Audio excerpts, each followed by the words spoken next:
Okay, so we're moving on to the third verse. Aghast at the searing blaze of suffering in the lower realms, we take heartfelt refuge in the three jewels. Inspire us to eagerly endeavor to practice the means for abandoning negativities and accumulating virtues. Okay, so this verse starts out with the aghast at the searing blaze of the suffering of the lower realms. So in the Lamrim, the meditation on unfortunate rebirths, which is followed by we take heartfelt refuge in the three jewels. So that's the next meditation in the Lamrim.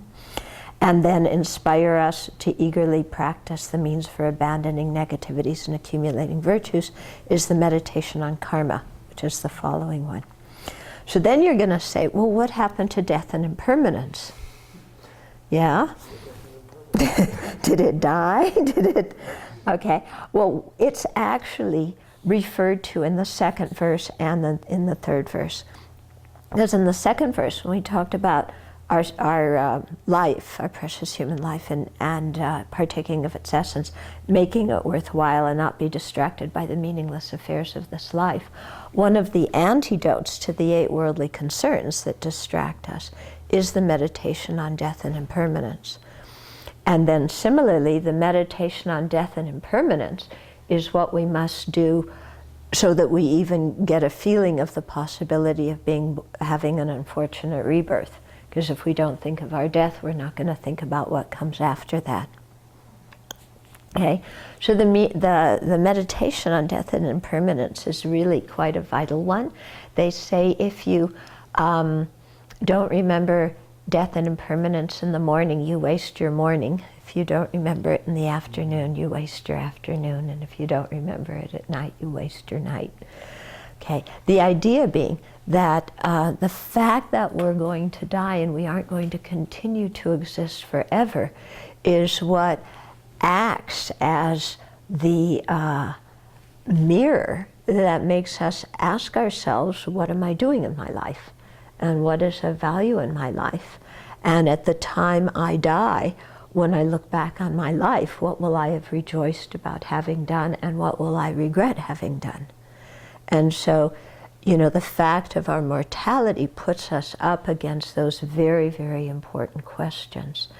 And those questions, I think, are the most important ones we ever have to ask in our life, about what's the meaning of my life and what is of value in our life.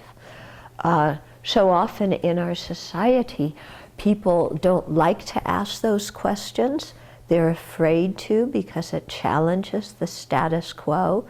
It challenges all the shoulds and oughts and supposed to be's that you grow up with, of, you know, how you're supposed to be and what you're supposed to do and have and act and so forth, and saying, well, I'm going to die. So what meaning do all these things that I'm should and supposed to do have if I'm going to die, and separate from all of them? So that whole questioning can be a very terrifying process for people, because the more attached you are to something, the harder it is to say, I made a mistake in what I did. I made my priorities incorrectly. Because if you're very attached, and then it's so hard on your ego to say, I made my priorities incorrectly, and now I have to reprioritize and do things different. For some people, that process is very scary because they get into a lot of self-judgment.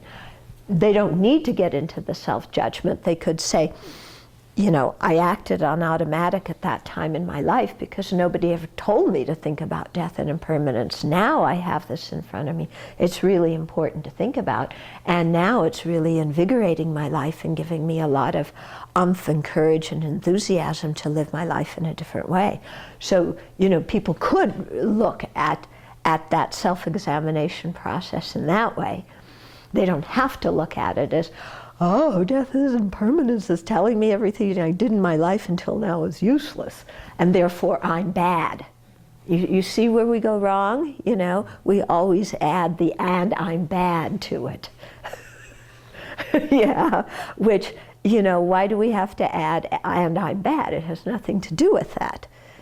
Yeah, and so But when we evaluate our life, you know, in that mirror of it's not going to last forever, so what's really meaningful, then that helps us get very clear on what's important and what's useless.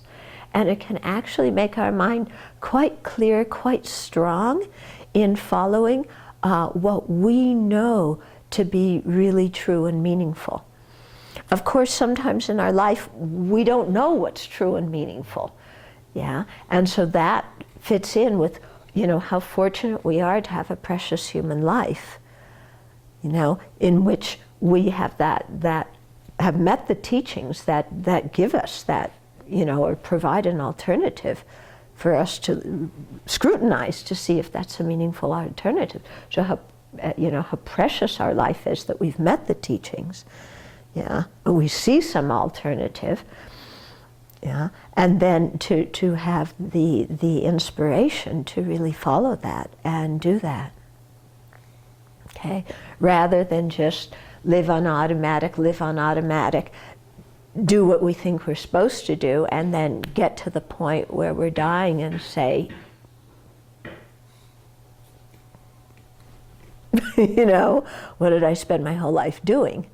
Because at the time of death, it's our karma that comes with us, whereas all the things that we spent our life doing, you know, to please other people and to be what we're supposed to be, all those things get left behind.